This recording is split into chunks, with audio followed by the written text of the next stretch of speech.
खालिद अहमद साहब, अभी एक पोस्टर वायरल हो रहा है जो एनसीपी का एक प्रोग्राम था, उसका एक पोस्टर वायरल हो रहा है। उसमें ये जो मुख्य याचिकाकर्ता जो मुश्ताक अहमद साहब है, उनके सर के ऊपर ही छत्रपति संभाजीनगर लिखे गए, जबकि वो याचिकाकर्ता है औरंगाबाद नामांतरण के 90 से समझो लड़ रहे हैं केस। आप भी इस केस को काफी अच्छे से समझते हैं, आप भी इसमें याचिकाकर्ता है, तो वो चीज को आप किस तरह देखते हैं? देखिए, ये बहुत ही अफसोस की बात है कि मुश्ताक अहमद ने किसी पहली पहली बार नहीं हुआ है। इससे पहले भी जो है तो एक प्रोग्राम के अंदर उनके सर पर छत्रपति संभाजीनगर लिखा हुआ था, तो उन्होंने इसका तब भी एतराज नहीं किया। मैं हमेशा से ये कहता रहा हूँ कि औरंगाबाद तब्दीली नाम मुखालिफ कमेटी ने महज अपने एक पॉलिटिकल फायदे के लिए मुश्ताक अहमद साहब को पिटिशनर बनाया था, और उसमें हमारे सदर हलीम अशरफ साहब की एक सोच थी कि भाई एक औरंगाबाद को एक मुस्लिम का एमएलए मिलेगा, लेकिन वो ऐसा नहीं हुआ। बाद में लोगों ने जो है तो उनको कॉर्पोरेटर भी चुनकर नहीं दिया एमएलए, हालांकि वो एमपी के लिए खड़े हुए थे, उस पर भी उन पर इल्जाम लगे थे। अब सवाल ये उठता है कि फिर मैं जो पहले से कहता आया हूँ कि मुश्ताक अहमद साहब ने अपने घर के सामने औरंगाबाद हाई कोर्ट को छोड़कर बॉम्बे हाई कोर्ट क्यों गए? ये सवाल मैं शुरू से एक साल से जो है पूछ रहा हूँ। उसका जवाब सारे लोगों को समझ में आ गया है कि वो क्यों गए थे। अब आहिस्ते आहिस्ते उसके सबूत मिलने लगे हैं कि वो किस तरह जो है तो इन्होंने जो है इसका पॉलिटिकल माइलेज उठाया या फायदा उठाया है। जो आदमी खुद 1995 में जो हमने पिटिशन की थी एडवोकेट एम ए लतीफ की मारेफत और हाई कोर्ट में बॉम्बे बेंच की, तो उसके अंदर एडवोकेट एम ए लतीफ की मारेफत जो दाखिल की गई थी उसमें ये पिटिशनर थे। बाद में यहाँ से पिटिशन खारिज हुई, सुप्रीम कोर्ट गई।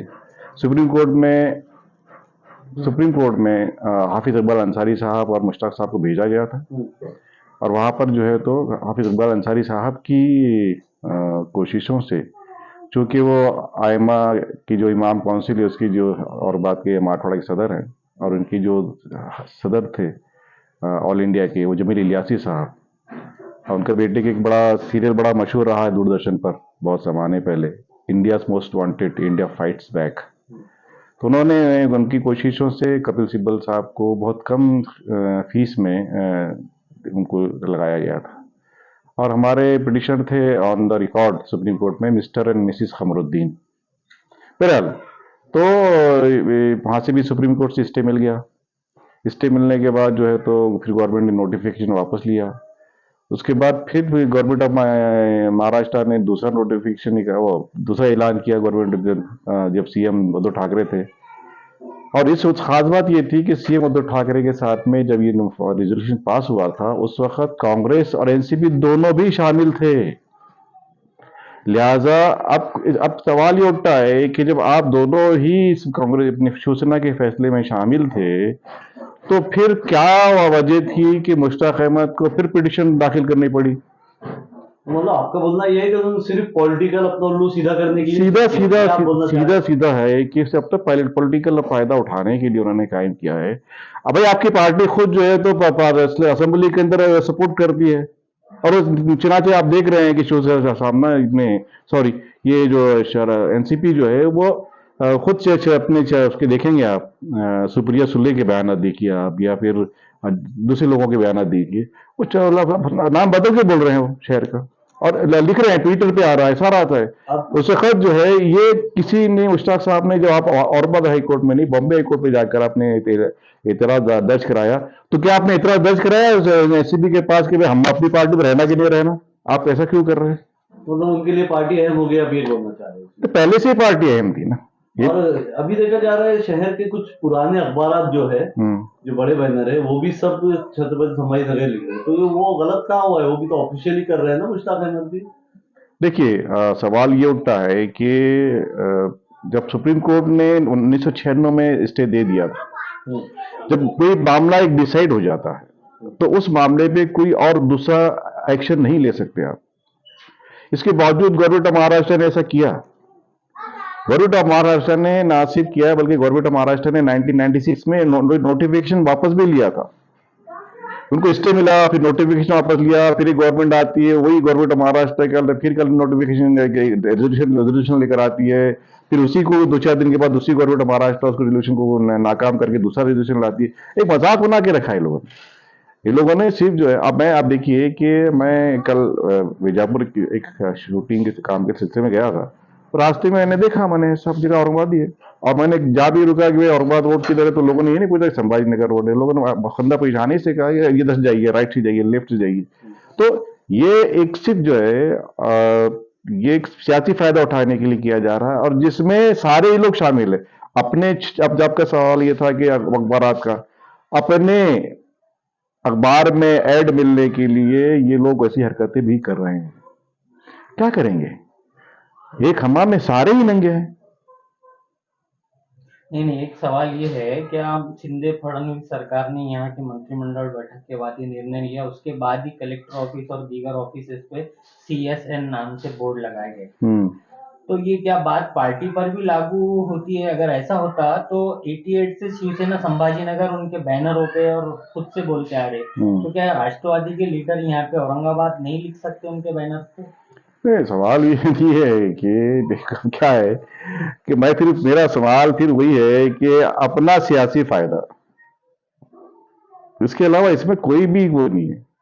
औरंगाबाद का नाम तो सिर्फ एक है, एक उनके पास हथियार है, दोनों के पास। जो लोग औरंगाबाद का आज फेवर कर रहे हैं उनके पास भी एक हथियार है, और जो लोग खिलाफ जा रहे हैं वो भी एक हथियार इस्तेमाल कर रहे हैं। और वो जो नॉन पॉलिटिकल हम जैसे लोग जो तचन्नु से और तब्दील मुखालिफ कमेटी की पहले सदर हलीम अशर थे, आज मैं हूं, हम लोग तो बेचारे बैठे तमाशा देख रहे हैं, क्योंकि मेरी हाईकोर्ट में पिटीशन में लगी हुई है। 16 जनवरी को मुझको स्टे मिलने वाला था, लेकिन मुश्ताक साहब की पिटीशन का हवाला देकर कोर्ट ने कहा, स्टे और हाईकोर्ट ने कहा कि भाई सिटिंग में बॉम्बे हाईकोर्ट की प्रिंसिपल सीट पे मैटर चल रहा है, लिहाजा हम आप कुछ नहीं कर सकते, आप इंतजार कीजिए, ये बॉम्बे हाईकोर्ट को जाइए, है ना। तो अब ये सवाल सारी चीजें है कि हम तो ऐसे बैठे हुए हैं, हम नॉन पॉलिटिकल लोग हैं, हम कुछ नहीं कर सकते। वो पॉलिटिकल लोग हैं, वो औरंगाबाद में आके के नाम के खिलाफ बॉम्बे हाईकोर्ट भी जा सकते हैं, और औरंगाबाद के नाम के खिलाफ जो बोर्ड लग रहे हैं उसका भी उसी बैठ के उसका मवाद ले सकते हैं। इसमें दूसरे याचिका करता है जो ईशा उस्मानी साहब, उनका काम कैसा दिखते हैं, वो किस तरह से? देखिए तो बॉम्बे हाईकोर्ट गए। हाँ, देखिए ईशा उस्मानी साहब, मेरी जो कमेटी है, हमारी कमेटी, सॉरी, हमारी कमेटी औरंगाबाद तब्दीली नामुखालिफ कमेटी के मेंबर हैं, पहली बात। और जब मुश्ताक साहब ने बिना पूछे, जबकि मुश्ताक साहब को जब जाना ही था, तो जिस तरह हमने पहले गए थे तो भी हमारे से पूछ के जाते, लेकिन उन्होंने हमसे पूछा तक नहीं, बल्कि अपने तौर पर फैसला करके चले गए। और जब मामला वहां चला गया तो हमने देखा कि उनकी पिटीशन में कुछ ऐसी चीजें थी जो अदालत के लिए थोड़ा सा अच्छी नहीं, जैसा कि उन्होंने कहा था कि एक बहुत दुख की बात है कि कत्ल किया इसने, कत्ल उसका कत्ल कर दिया, मैं नाम भी लेना नहीं चाहता। तो ये चीजों को हमने रायल करने के लिए बाकायदा एक मीटिंग करके ईशा उस्मानी साहब को हमने भेजा था बॉम्बे हाईकोर्ट में, ताकि वो उनकी जो खामियां थी मुश्ताक साहब की पिटीशन में उसको इस तरह से दूर किया जा सके। तो मुश्ताक साहब अपने इशाम साहब, मेरे को लगता नहीं है कि इशाम साहब के अलावा जितने पिटिशनर हैं उतनी मेहनत से या उतनी तंदही से या उतने खुलूस से काम कर रहे हो सकता है कुछ शुरू में कुछ पिटिशन जो आए हैं उन्होंने कुछ खुलूस से किया हो, लेकिन आज जैसा हम देखते हैं सुबह हाई कोर्ट और बॉम्बे हाई कोर्ट में जो मामले चल रहे हैं वो बहुत ही मतलब कि बिल्कुल ऐसा केयरलेस हो रहा है उसमें मामला, वो मतलब इतनी तवज्जो नहीं दी जा रही है।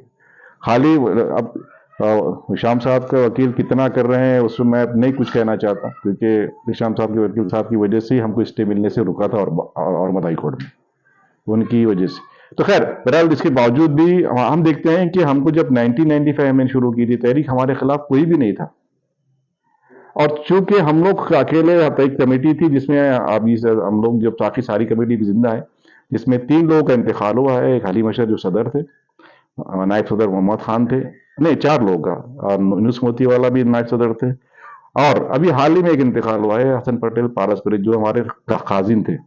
बाकी सारी कमेटी आज भी जिंदा है, आज भी हम लोग जिंदा हैं, लेकिन बिना किसी हमसे पूछे मुश्ताक साहब वहां चले गए, इसका खमियाजा भुगतना पड़ा। अब सवाल ये उठता है कि मुश्ताक साहब अपने घर के सामने और हाईकोर्ट छोड़कर बॉम्बे हाईकोर्ट क्यों गए?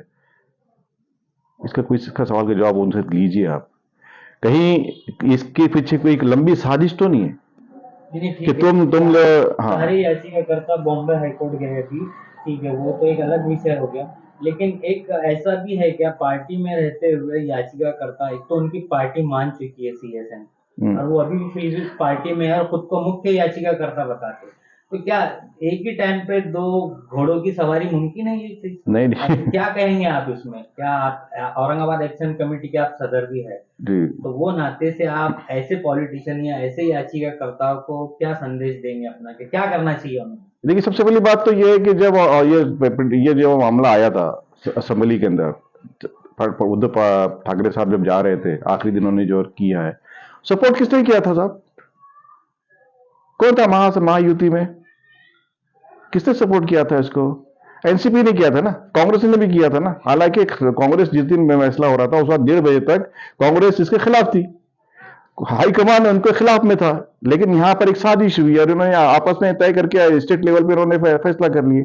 लेकिन एनसीपी के लिए तो कोई हाईकमान था और वो यही था, उनके लिए कोई प्रॉब्लम। कांग्रेस को हम एक तरह देख सकते हैं हाईकमान के खिलाफ था, लेकिन यहाँ के सियासी पॉलिटिकल लोगों ने, स्टेट के लोगों ने किया है।